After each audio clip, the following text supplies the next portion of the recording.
Então, sejam muito bem-vindas todas. Hoje eu preparei uma aula para falar sobre a personagem Sevigin, acho que é Sevigin que fala em português, né? Da série Uma Nova Mulher. Toda hora eu falo uma linda mulher, gente. Se eu falar, vocês relevem, vocês já sabem que a gente está falando da série. Quem não assistiu o final ainda, vai ter spoiler aqui. Então já sabe que não tem como eu trazer essa aula sem contar o que vai acontecer com a personagem.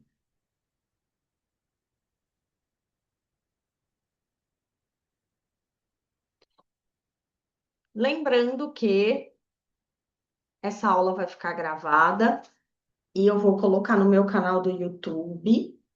Portanto, quem não quiser aparecer, fecha a câmera. Quem ficar com a câmera aberta e acabar aparecendo na gravação, a gente entende que tá tudo bem compartilhar a imagem lá no YouTube. Então vamos lá. Para quem não assistiu a série, que teve gente que me escreveu e falou: Lê, eu não assisti, eu não sei nada, dá para eu participar? Dá, porque eu vou contar para vocês. Teve gente também que me falou: eu só assisti um ou dois episódios, eu sei mais ou menos a história, mas eu parei. Não tem problema, você vai acompanhar de todo jeito, você vai entender. São três amigas nessa série e a personagem que eu quero falar hoje é a Sevigin, que é esta mocinha aqui. Então, nessa série, que disseram que está fazendo muito sucesso, né, ao redor do mundo, nessa série a gente acompanha três amigas e todo o enredo começa porque a Sevigin, ela tem um câncer e ela tá nesse tratamento do câncer. E aí ela já começa a série mostrando que ela está fazendo esse tratamento, mas ela parou de responder ao tratamento. E aí, no comecinho, né, já mostra ela chegando no hospital e ela encontra um garotinho que era paciente também lá na quimioterapia. E a mãe desse garotinho fala para ela que o menino teve alta do tratamento porque ela fez um tratamento alternativo para ele e ele estava curado. E aí ela passa para a Sevig o contato desse terapeuta que tratou o filho dela. E aí, quando a Sevig se vê lá com o tratamento estagnado, né? Ela não estava mais evoluindo e ela tinha uma forma de câncer bem agressiva, né? Na série, pelo que eles falam, ela já tinha metástase, era um caso bem grave. Ela fala: Bom, vou buscar esse negócio aí que esse menino foi e deu certo para ele, né? E aí ela acaba indo com as amigas, elas são três amigas inseparáveis. Daí essa do meio é médica, a Sevigin é advogada, a Leila é tipo uma influencer, ela é mãe, ela cuida da casa, cuida da família e ela faz lá os stories dela, live, é tipo uma influencer da série. E aí ela vai buscar esse terapeuta misterioso, porque até então elas não sabem o que que ele faz. Elas só sabem que é numa outra cidade, uma cidade linda, litorânea, com uma energia super legal, mas elas não sabem o que que ele faz, então é um terapeuta misterioso, mas curou o garotinho lá que a Seven viu no hospital. Então, a Sevig é uma das três protagonistas da série, é a personagem que vai mover toda a trama central ali da série. Eu já contei aqui todo esse resumo para vocês da história da série. No primeiro episódio da série, primeiro episódio, primeira temporada, ela faz essa busca por esse terapeuta e aí ela vai com as amigas atrás desse cara lá numa cidade maravilhosa, linda, e ela passa por uma constelação. Então ela chega, ela conhece o cara, ela fala para ele que ela quer se curar do câncer, e aí até tem um diálogo interessante, porque ela falou assim para ele, que ela queria se livrar daquela doença, que ela não queria aquela doença. E ele fala: Você é grata à doença? E ela fala: Quê? Tipo, você é louco? Como que você é grata a essa doença? Eu quero me livrar disso. Eu quero que tire isso de mim. Eu não quero mais isso na minha vida. E aí, gente, o que que acontece? Lá vem o primeiro spoiler, lá vem o spoiler. O que que acontece com a série ao longo da série, né? É, ela passa por essa constelação nesse primeiro momento, no primeiro episódio da série. Na constelação, a gente vê alguns movimentos e o que que a gente vê bem forte? A culpa infantil pela morte do homem que a criou, a morte do até então pai.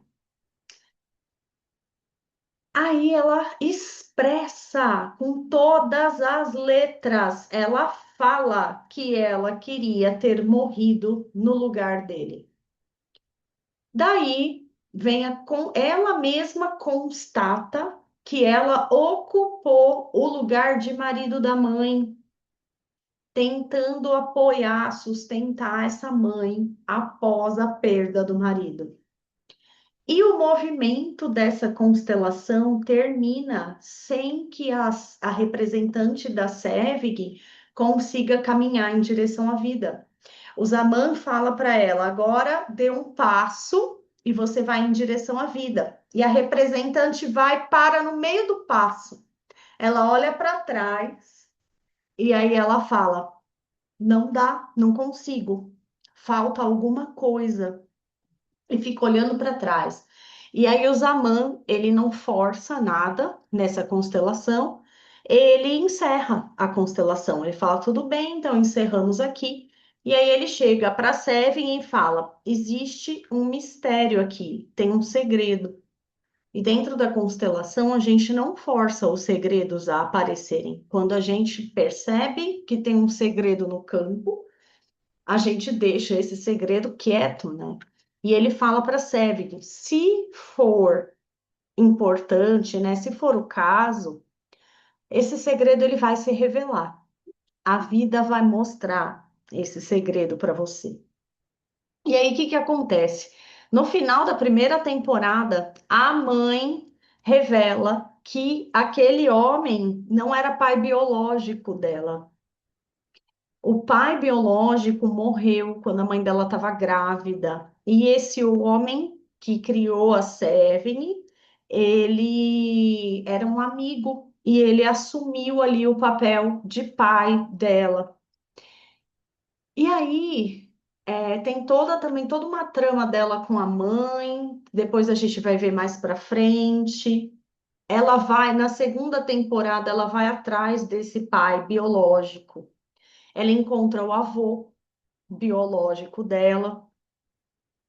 Esse avô é meio alquimista, né? Ele prepara lá uma medicação para ela. Tem também essa parte bem legal. E aí ele fala que o filho também morreu por violência, assim como o pai que criou a Sevig. E aí na terceira temporada, a Sevig aparece curada do câncer. Curada. Eles falam que ela está, acho que 2 anos curada. E aí ela está feliz, ela está casada com o Fico, ela adota uma filha, que é algo que ela queria muito.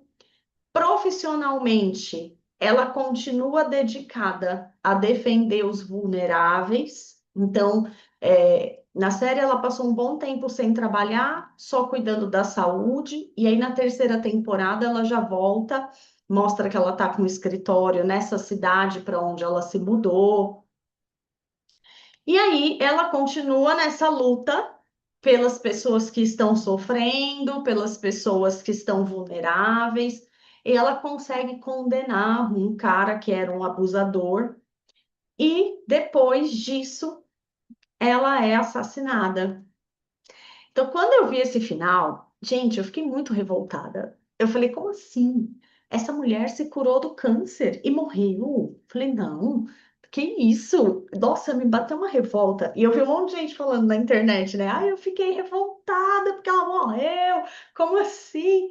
E aí eu falei, não. Depois passou a raiva. Falei, agora vamos entender o que que aconteceu aqui. E aí eu fui fazer análise. Eu voltei e fui assistir de novo a primeira temporada, porque eu não lembrava mais os detalhes.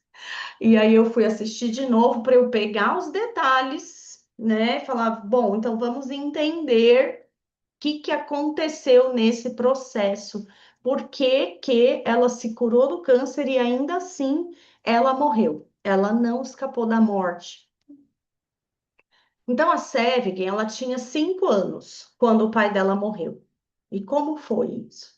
Ela foi num parque no dia do aniversário dela. O pai levou ela no parque, o pai que criou ela. E aí ela brinca lá no carrossel, tem aquela cena do carrossel, tal. E aí ela fala para ele, tem uma barraquinha lá que vende, ela fala que é uma romã. Eu acho que lá essa romã é como se fosse a maçã do amor que a gente tem aqui no parque, que ela fala, ah, é a romã, eu quero. Aí ele vai lá e compra essa romã para ela, ele entrega para ela. Nessa hora surge um homem que já estava perseguindo ele, porque ele estava devendo para um agiota, mas lógico que uma criança de 5 anos não está processando nada disso. Na memória dela ficou que ele comprou a romã, deu para ela e apareceu o cara que esfaqueou ele e ele morreu. O que que essa criança processou ali? Eu pedi para ele o doce lá, a fruta. Ele foi comprar, ele morreu. Pronto. Se eu não tivesse pedido a romã, ele não tinha morrido. Na cabeça da criança é isso. E ali ela já entra com a culpa infantil. Ele morreu por minha culpa, porque era meu aniversário, ele foi me levar no parque, ele foi comprar o negócio que eu pedi. E aí ela fala na série que ela realmente desejou que tivesse sido ela que morresse e não ele. Então ela desejou morrer no lugar do pai e ela teve muita raiva contra o assassino. E essa frase que ela fala nesse episódio, no primeiro episódio, queria ter morrido no lugar dele, já revela tudo o que aconteceu dali para frente, né? Mas ela falou mais, ela não parou por aí. Ela ainda falou assim, ó. Comecei a definhar, depois que ele morreu, comecei a definhar centímetro por centímetro, célula por célula. Ela acredita, existe uma dinâmica sistêmica em que a criança, esse amor infantil, acredita que pode reparar o destino do pai, pode reparar o que aconteceu, oferecendo a própria vida, ou a saúde, ou a felicidade, tá? Então, muitas vezes a gente entra em dinâmicas ocultas em que a gente oferece a nossa felicidade como uma forma de reparação por algo que aconteceu. Então, ela não consegue aceitar que o pai morreu na cabeça dela por culpa dela e ela continuou viva.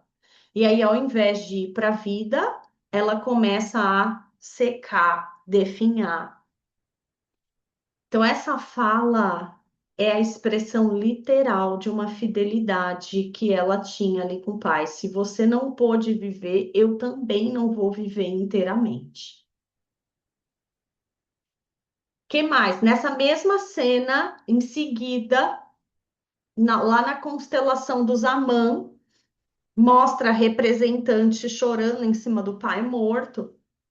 E aí vem uma outra pessoa e gruda atrás da representante dela, como um peso que ela tem que carregar.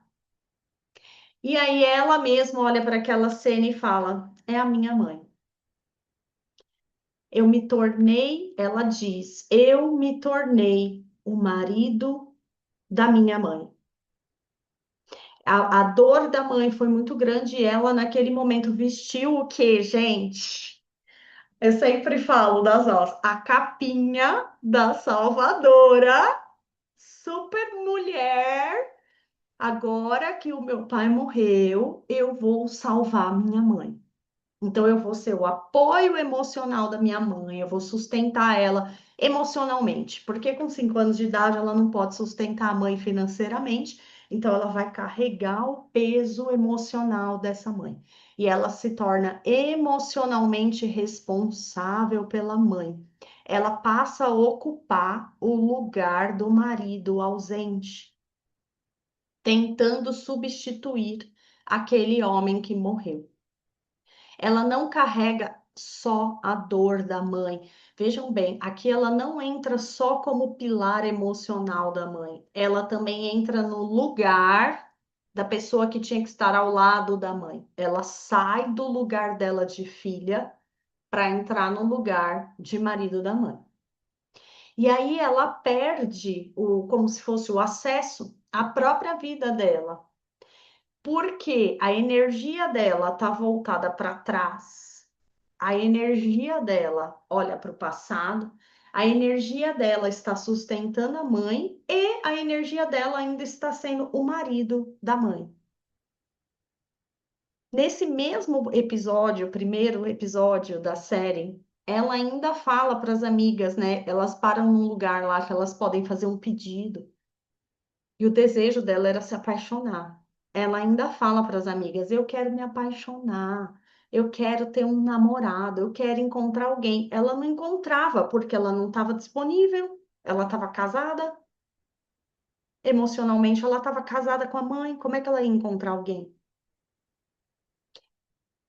Eu vou falando aqui e vocês vão processando aí, porque tudo o que aconteceu com a Sevig, a gente faz.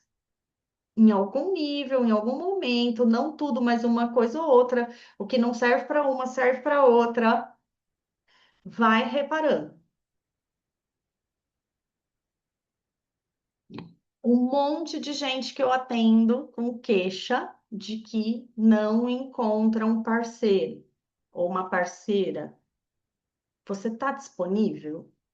Começa a observar. Você está no seu lugar? Você está vivendo a sua vida? E aí, outra questão. O passo em direção à vida que não acontece. Então, na hora que o Zaman pede para a representante dar o passo em direção à vida, ela não consegue. Ela fala que falta alguma coisa. O Zaman respeita ali o campo, encerra o movimento. Isso mostra que a constelação da Sevig não chegou a uma solução completa, não chegou numa imagem de solução. Ela foi encerrada ali porque ali tinha uma resistência, tinha um segredo, e ele encerrou o processo ali. E ele fala para ela, né? Se for o caso, esse segredo vai se revelar naturalmente. O campo vai mostrar isso. Ele não pode forçar o movimento para a vida, porque a imagem familiar estava incompleta. Então, não foi que o campo negou a vida, o campo mostrou, o campo mostra as coisas. Ele mostrou que não dava para ela seguir para a vida realmente sem incluir aquilo que estava oculto. Nesse momento, ela não sabia o que era. Mas é importante a gente perceber, gente, que depois, ao longo da série, ela não retomou mais essa constelação. Ela não deu esse passo, ela não fez esse movimento simbólico de ir para a vida. Isso parou aqui e não foi retomado mais. Depois que ela descobriu toda a história do pai, o movimento não acontece mais. Aí o mistério, né? Descobriu-se que havia um pai biológico. E olha isso, ela não estava vinculada só a um pai morto, dois pais assassinados. A mãe dela perdeu os dois homens da vida dela assassinados. um destino violento, com a vida interrompida muito cedo. Então, a gente tem um pai biológico assassinado antes dela nascer, o pai afetivo assassinado na infância dela, a mãe marcada pela perda de dois homens e a filha que fica tentando sustentar a mãe e reparar os mortos. O segredo é que faltava alguém, faltava esse pai biológico. E aí ela descobre isso no final da primeira temporada. Então, aqui a gente tem uma identificação com o destino dos pais. Ela carrega uma identificação com o destino de ambos. Do pai afetivo, ela repete uma relação com criminosos, a violência, a morte por facada, a interrupção abrupta da vida. O pai biológico, a morte precoce, o destino interrompido, a impossibilidade de permanecer com a família que estava se formando.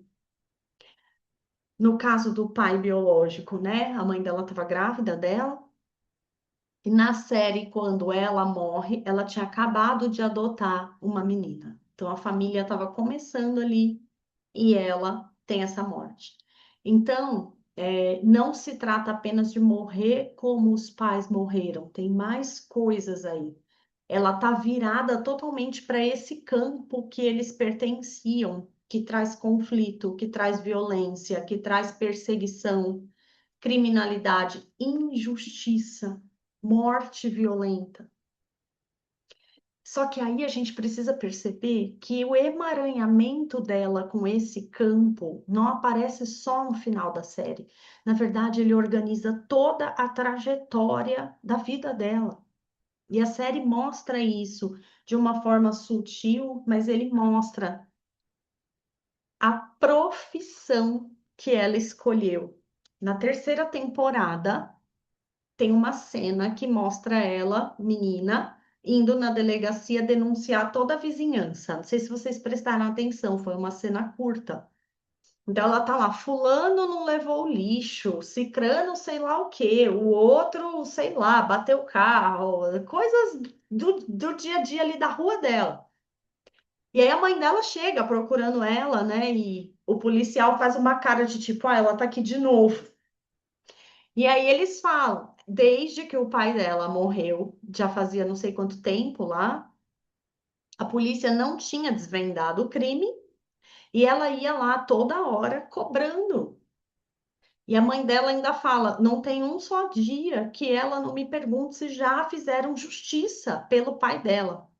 E aí o policial fala para ela assim: "Ah, eu acho que quando você crescer, você pode ser advogada, ou você pode ser promotora, ou juíza, alguma coisa assim". Porque ela estava buscando justiça para o pai e ela começou a buscar justiça na vizinhança dela. Então, fulano jogou uma pedra no gato da vizinha do outro lado da rua. Ela vai lá denunciar. Fulano não separou o lixo reciclável. Eu vou lá denunciar. Sempre buscando o quê? Buscando justiça para outras pessoas, buscando justiça para outras vítimas. Capinha da Salvadora, total. Então, simbolicamente, cada criminoso que ela persegue representa o homem que matou o pai dela. Cada vítima pode representar o pai que ela não conseguiu salvar. E aí a pergunta que fica é: a questão, gente, não é ela ser advogada, a questão não é a profissão que a gente escolhe. A pergunta que fica para cada uma de nós aqui nessa aula é: de qual lugar interior ela está exercendo essa profissão? De qual lugar você está exercendo a sua profissão? É um lugar de dor? Ou é um lugar de escolha livre? Ela escolheu o direito a partir de um lugar de dor, de trauma. Ela estava buscando salvar as pessoas como reparação daquilo que aconteceu na história dela. E, obviamente, ela não tinha consciência sobre isso. A gente não faz esse tipo de movimento porque a gente deseja fazer. É um movimento inconsciente. Então, ela se torna uma advogada que esconde dentro dela a menina de 5 anos de idade que está buscando o assassino do pai.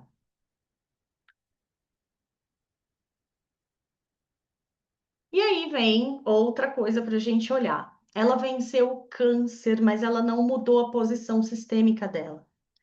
Então, no começo da terceira temporada, mostra que ela foi para a Espanha e fez um monte de tratamentos, né? Ela fez tratamento com célula-tronco, e aí elas falam que ela fez várias terapias, mas não detalham o que que foi feito ali. Mas o câncer entrou em remissão e depois até ela é considerada curada. Mas isso não significa que essas dinâmicas foram dissolvidas.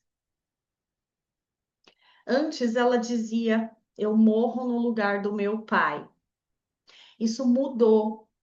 E observem que ela passa a arriscar a própria vida para proteger as vítimas e combater os agressores. A coisa mais importante que a gente tem dentro da visão sistêmica, dentro de várias linhas filosóficas aí, terapêuticas, a coisa mais importante que a gente tem é a nossa vida. Se a gente segue colocando a nossa vida em risco, a gente não está valorizando a coisa mais importante que a gente tem. Então, tem um momento na terceira temporada que o cara lá vai ameaçar ela no escritório dela, ela enfrenta ele, mas em nenhum momento ela cogita recuar ou buscar um auxílio, né? Ela poderia ter buscado o governo, buscado algum tipo de proteção para ela, né? Tudo bem, vamos continuar essa luta, mas eu também preciso me proteger, eu também preciso cuidar da minha vida, porque esse homem é um bandido real, né? E ele pode, de fato, tirar a minha vida. Ela não mostra esse tipo de preocupação. E ela continua na luta por justiça. Então, ela recebeu uma nova oportunidade de viver quando ela foi curada do câncer, mas ela continuou ali no campo de batalha. Ela continuou vestindo a capinha da salvadora, buscando a reparação, buscando a justiça, sem priorizar essa vida que ela recebeu novamente, né? Ela teve uma cura incrível na série e ela não valoriza isso. Ela vai arriscando, arriscando essa vida. E aí eu quero que a gente entenda, meu convite agora é a gente entender por que que ela não saiu desse emaranhamento. A gente não tem uma hipótese apenas. Eu trouxe algumas hipóteses que eu levantei aqui para a gente entender isso. Primeiro, reconhecer um problema, olhar para o problema, tomar consciência, não significa desejar profundamente a solução. Então, no livro Ordens do Amor, o Bert Hellinger faz uma afirmação provocativa. Ele fala: muitas vezes o cliente não quer se curar, ele só quer alguém que confirme as dores, que reforce as dores dele. E aí ele vai permanecer como ele está. Ele diz assim no livro: é um erro grosseiro pensar que os clientes querem livrar-se dos seus problemas. uma boa parte das pessoas só quer a validação. Ela vai continuar no problema, no famoso o furor de cocô. Isso não quer dizer que a pessoa escolhe sofrer. Uma parte dela quer alívio, mas outra parte permanece vinculada ao problema. Porque é através do problema que ela conserva a sua inocência, o seu pertencimento. A Sevig, no primeiro episódio da série, diz que ela quer ficar livre do câncer e da dor. Lembra que eu falei que o Zaman fala para ela, você é grata ao câncer? E ela fala, não, você tá louco, né? Eu quero me livrar disso. Eu quero me livrar dessa dor. Eu quero me livrar dessa doença. Mas ela não fala que ela quer se curar do que causou essa doença. Ela quer se livrar da doença. Isso mostra que ela quer se livrar da dor da doença, mas ela não está pronta para liberar os pais que estão mortos, a mãe que precisa de apoio, a identidade que ela criou de salvadora. Quem é ela se ela não for a salvadora? Se ela não for a vingadora? Quem é ela sem a missão de reparar a injustiça que aconteceu lá na infância dela? Então ela fala que ela quer deixar de sofrer, que ela quer deixar a dor, mas talvez ela não estivesse inteiramente disponível para deixar toda a identidade que ela criou em cima do sofrimento, da história dela. Porque a cura real, no caso dela, implicaria todo um trabalho de identidade. Quem sou eu fora desse lugar de dor? Que profissão eu teria escolhido se isso não tivesse acontecido? Daí o Hellinger diz que a solução dói, mesmo a boa solução dói e ela exige humildade. Isso também é uma chave para o caso da Sevig. Porque no emaranhamento que ela tá numa posição de grandeza. Ela que carrega a mãe, ela é a salvadora, ela faz justiça, ela enfrenta os criminosos, ela protege os oprimidos, ela salva as pessoas, ela luta contra o mal. Ela está numa posição de grandeza. É lindo, tem uma força, tem uma nobreza nisso, nossa, que legal. Mas também existe uma elevação dela acima dos pais, acima dos grandes. A solução exige que a Sevig tivesse renunciado à posição de heroína, de salvadora de todo mundo, e reconhecesse que ela não pôde salvar os pais, que ela não pôde retirar a dor da mãe, ela não pode reparar o destino dos pais dela, não dá para ela salvar todas as vítimas do mundo.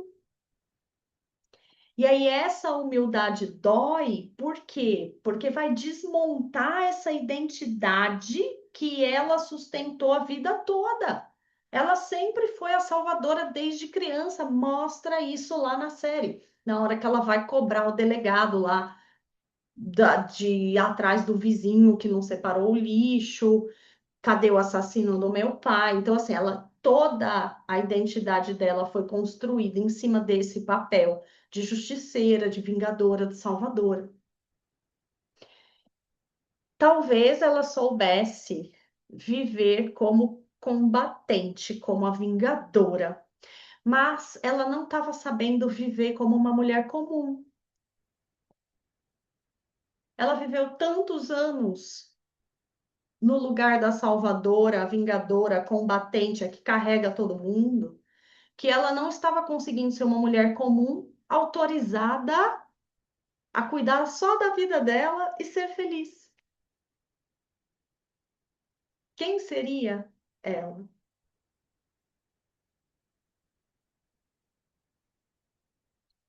Então, tem uma outra opção, né? Mais um ponto para a gente olhar. Sofrer pode ser mais fácil do que realizar o movimento. Tem no Ordens do Amor um caso que o Hellinger propõe para uma cliente fazer um movimento de reverência, né? E aí ela hesita, ela fala que não, e aí ela explica por que que ela não vai fazer esse movimento de reverência, né? Ela ainda guarda rancor e ela explica por quê. E aí o Hellinger diz: é mais fácil sofrer do que agir, do que fazer esse movimento de cura.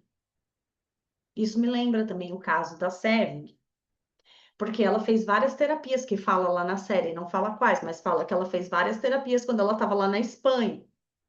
E aí ela teve muitas compreensões, porque ela constelou, ela fez várias terapias lá na Espanha, ela descobriu os segredos da família, né? Ela encontrou a origem dela, ela encontrou o avô, ela se reconciliou com a mãe, porque tem toda uma situação dela com a mãe lá no final da primeira temporada.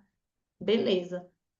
Mas que movimento ela realizou efetivamente depois de ter compreendido tudo isso e depois de ter se curado do câncer?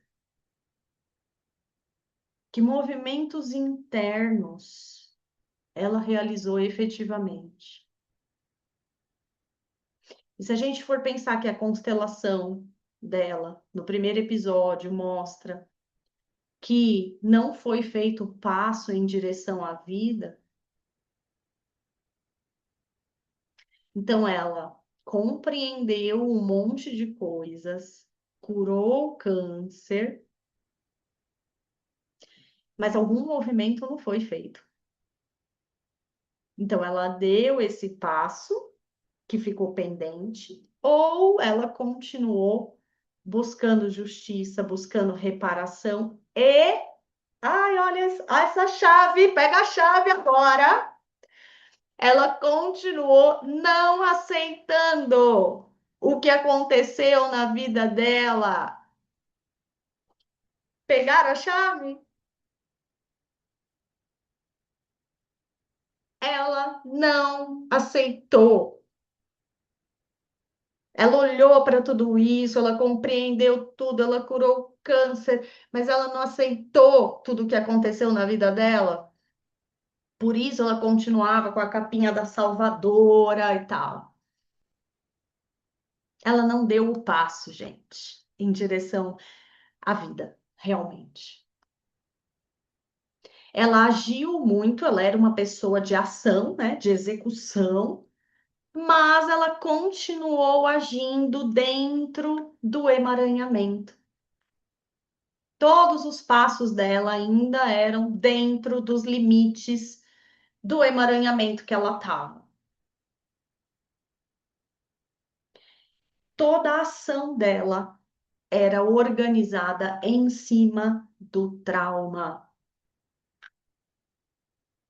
A gente pode agir muito, ter uma vida de muita ação, faço e aconteço, sem sair da caixinha do meu trauma, sem sair do quadradinho da dor, do lugar de dor.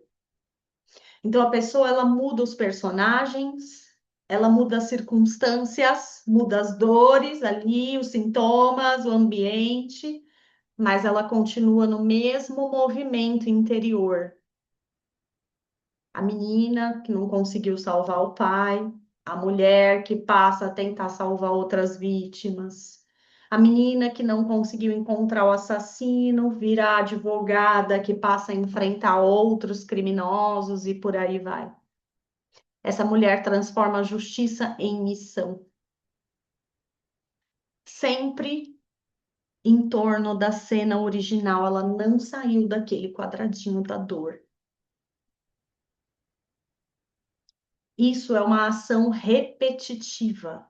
É uma ação movida pela necessidade de reparação do passado. Ou seja, o que a gente chama popularmente de estar num lugar de dor. ela permaneceu nesse lugar de dor. Todas as ações vinham deste lugar. A ação de solução é aquela que nasce depois que esse passado é visto, deixado em seu lugar, aceito, integrado. Foi assim. Ponto. E aí a vida continua fora do lugar de dor. Outro ponto. Identificar a raiz do problema é essencial? É, mas não basta. Muitas vezes, isso eu vejo muito nos meus atendimentos. A pessoa enxerga exatamente o emaranhamento dela, ela reconhece de onde vem o comportamento que ela está tendo, ela passa a pensar sobre isso. Eu já fiz atendimentos de pessoas que estão há anos em cima de um mesmo problema, resolvendo uma mesma questão, uma coisa que aconteceu lá no passado, igual aconteceu com a Seven e do assassinato do pai dela. E aí a pessoa tem consciência de que isso está travando a vida dela. E ela fica analisando, lamentando, revisitando a história, reorganizando a história mentalmente, né? Vamos rever tudo o que aconteceu, o que que eu vou curar hoje e não sai disso. E aí o Bert fala que ficar lamentando, ficar pensando nisso, analisando, consome muita energia e não produz um novo movimento. Então a gente gasta muita energia. É muito comum, então cuidado com isso. A gente identifica a raiz do problema, gasta muita energia pensando sobre isso, mas não faz um novo movimento.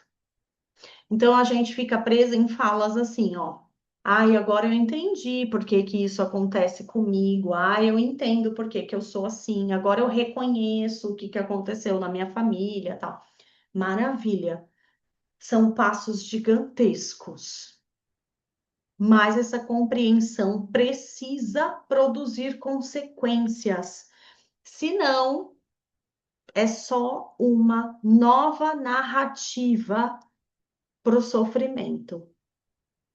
A gente vai mudar a nossa narrativa. Ah, isso está acontecendo porque lá em 1970 aconteceu não sei o que lá, não sei o que lá, não sei o que lá. Tá, e aí? O que que você vai fazer com isso? Então a gente deixa de contar aquela história da dor para contar por que que essa história está acontecendo. Tipo, eu tive uma expansão de consciência. Agora está acontecendo por causa disso. Então a história ela fica mais elaborada, mais sistêmica, mais cheio de, está sendo assim porque lá em 1970 aconteceu tal coisa. Mas a gente continuou no mesmo lugar. Então essa tomada de consciência, ela se torna uma explicação, mas não uma transformação. Então a gente tem que ter cuidado com isso.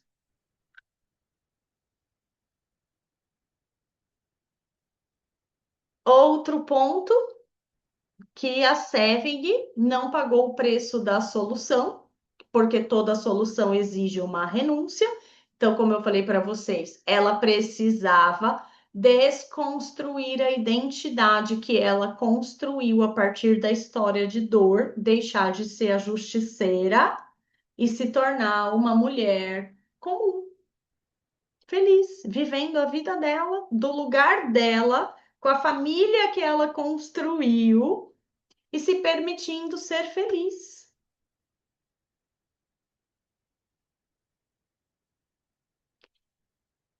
Só que aí, gente, surge uma pergunta que é muito difícil. Quem sou eu quando eu não preciso mais salvar ninguém? No caso da Sevig, quem é ela se ela não é a justiceira?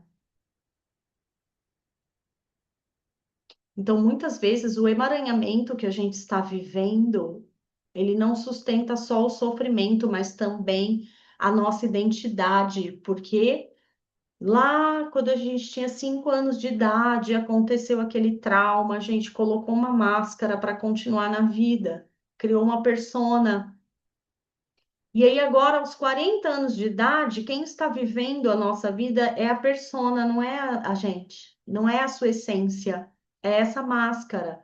E aí, se você tirar essa máscara, se você sai efetivamente do trauma, desse lugar de dor, quem é você por baixo de todas as máscaras?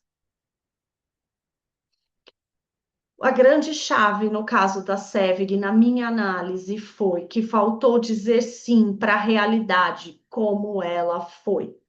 Faltou o assentimento ao mundo tal como é. A vida não é a Disney e faz parte a doença, o fim, a morte, as tragédias, tudo isso faz parte da vida e nos resta ou aceitar ou viver na resistência.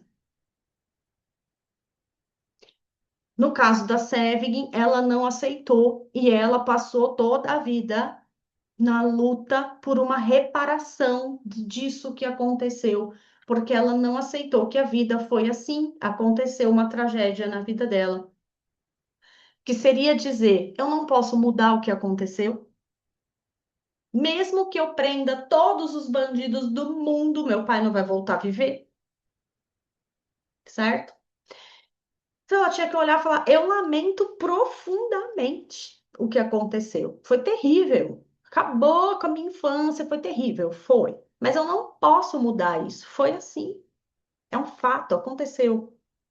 Então eu deixo o assassino com a culpa dele, com as consequências dele. Eu não preciso perseguir o assassino, porque o próprio universo vai deixá-lo com a culpa dele, com as consequências dele. Eu não preciso ser a justiceira da vida.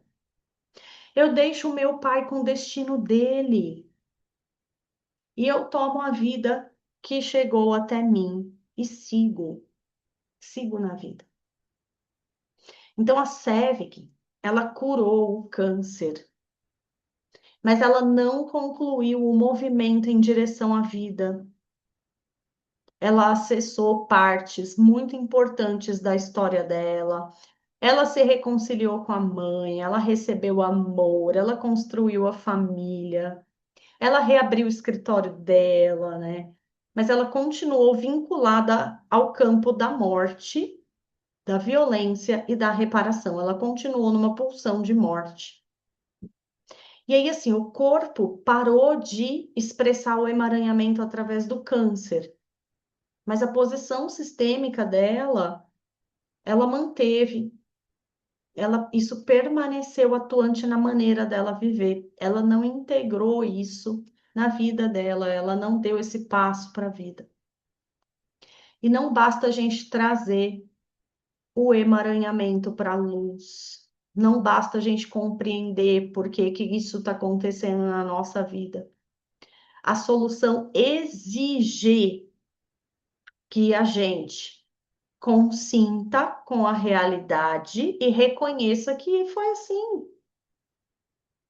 Aceitar não quer dizer aprovar o que aconteceu, nem tirar a responsabilidade de ninguém. Aceitar não quer dizer que ela vai sair de mãos dadas com o assassino do pai dela. Ai, tá tudo bem, né? Agora a gente é amigo. Não.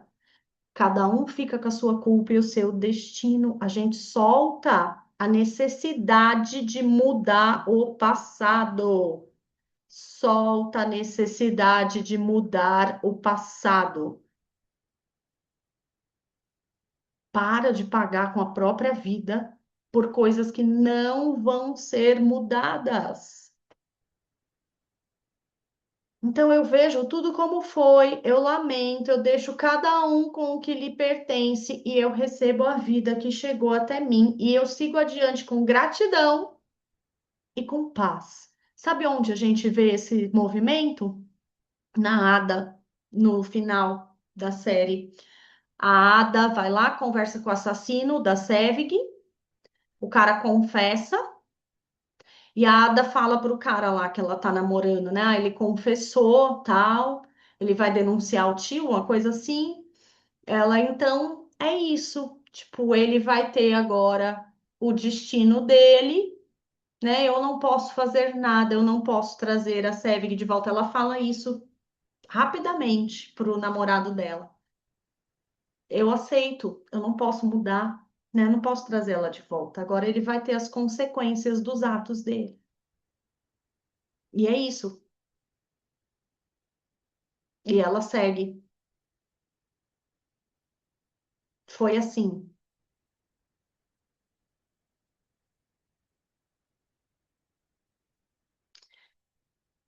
E aí tem outros movimentos também que eu percebi que eu acabei não colocando aqui, mas, por exemplo, a mãe dela,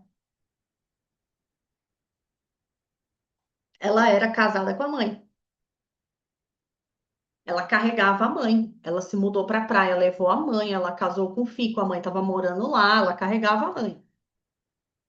Daí, a mãe começou a namorar e falou que ia casar, anunciou que ia casar. Logo depois ela morre. Isso também dá para a gente pensar, né? Cabe um pensamento de tipo, ai, agora minha mãe tá bem. Agora tem alguém carregando a minha mãe, então eu não preciso mais carregar ela, então agora eu posso, tô livre também para morrer. Ela não depende mais de mim. Também é um movimentozinho aí que a gente pode pensar. Tem muitas possibilidades.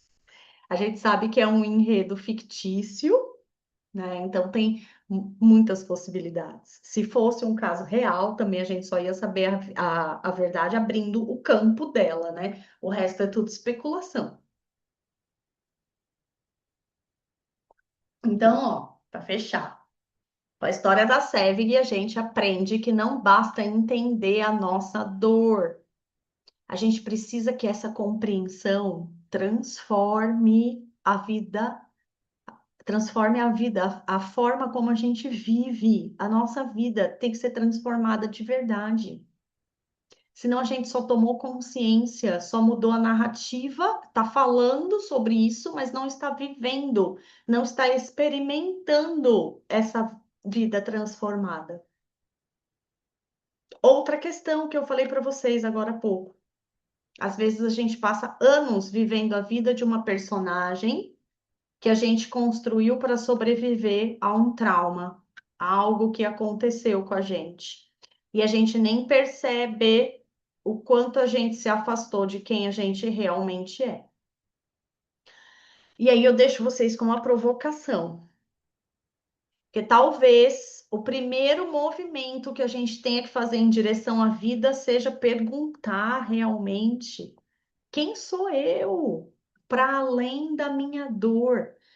Se aquela tragédia X não tivesse acontecido na minha vida, como eu seria? Será que eu teria escolhido esta profissão, este parceiro, esta parceira? Será que eu teria feito aquela viagem que eu fiz? Será que eu falaria da forma como eu falo hoje? Quem sou eu na minha essência, por baixo de todas as camadas que a gente está vestindo para se proteger da vida? Qual é a vida que realmente me pertence? Uau! Falei que essa aula ia ter uns tapas na cara, né? Eu também tomei os tapas na cara quando eu comecei a fazer essa análise. Falei, caraca, mano do céu, a gente pode estar fazendo mesma coisa que a SEB. Não estou falando que a gente está caminhando para morrer, mas que a gente não está saindo do emaranhamento, não está saindo do lugar. Como vocês percebem isso? Como você percebe essas transformações na sua vida?